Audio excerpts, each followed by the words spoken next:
નમસ્કાર દર્શક મિત્રો, આરટીવી ન્યૂઝમાં આપનું સ્વાગત છે। રાધનપુર નગરપાલિકા વિસ્તાર વોર્ડ નંબર 7માં ચૂંટણીના બહિષ્કારના લાગ્યા બોર્ડ।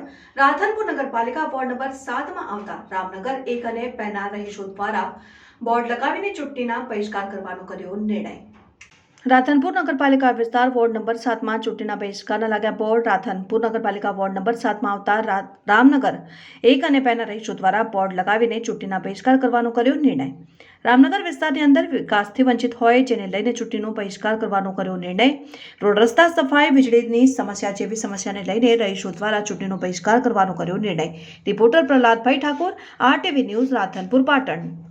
રામનગર 1 અને 2 7 નંબર વોર્ડ કે જ્યાં ચૂંટણીના બહિષ્કારના બોર્ડો લાગ્યા છે, તો મને ખબર પડતા મેં ત્યાંની મુલાકાત લીધી અને લોકોને પૂછ્યું કે તમે આ બેનરો કેમ લગાવ્યા છે, તો એ લોકોએ અમને જણાવ્યું કે અમે પાયાની સુવિધાઓથી વંચિત છીએ, એટલે કોઈ પણ અહીંયા ચાહે ભાજપ હોય કે કોંગ્રેસ આવશે, અમે કોઈને પણ વોટ આપવાનો નથી।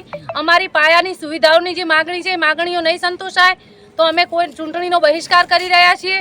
અને મેં એમને સમજાવ્યા, પણ એ લોકોએ કીધું કે અમારા સત્વરે કામ થાય। અને ચાલુ સત્તાને મારા 2 હાથ જોડીને વિનંતી છે કે સત્વરે આ વિસ્તારની મુલાકાત લે અને એમને જે પાયાની સુવિધાઓથી વંચિત છે એ લોકોને એમને સુવિધાનો પૂરી પાડે, તો આવનારી લોકસભામાં આ લોકોનો આપણને સપોર્ટ મળી રહે, ન કે સંપૂર્ણપણે એમનો ચૂંટણીનો બહિષ્કાર છે। કેવા એમની સુવિધાઓ નથી મળી, કેવી માગણીઓ છે?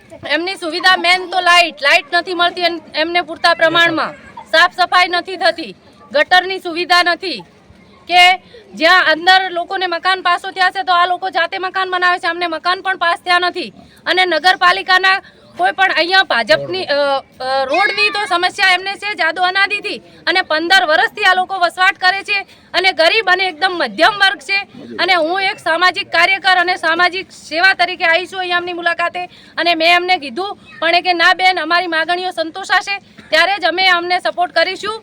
અને બીજું વત્તા એ કે જે જીતેલા છે એ જીતીને જાય છે, જ્યારે ચૂંટણીઓ આવે ત્યારે એ લોકો વોટ માંગવા માટે આવે છે અને વાયદા કરીને જાય છે, અને વાયદાને વચન પછી આવનારી 5 વર્ષ પછી એમની સંભાળ લેતા નથી। એટલે હું સરકારને 2 હાથ જોડીને નમ્ર વિનંતી કરું છું કે સત્વરે આ લોકોની માંગ સંતોષાય, એમના કામો થાય, તો આવનારી લોકસભામાં એમનો આપણને સપોર્ટ મળી રહે। અમે રામનગર 7 વોર્ડમાં રહીએ છીએ, રામનગર 2, રામનગર 1। કયા ગામમાં આવ્યું? આ રાધનપુરમાં આવ્યું। કયો જિલ્લો? જિલ્લો પાટણ।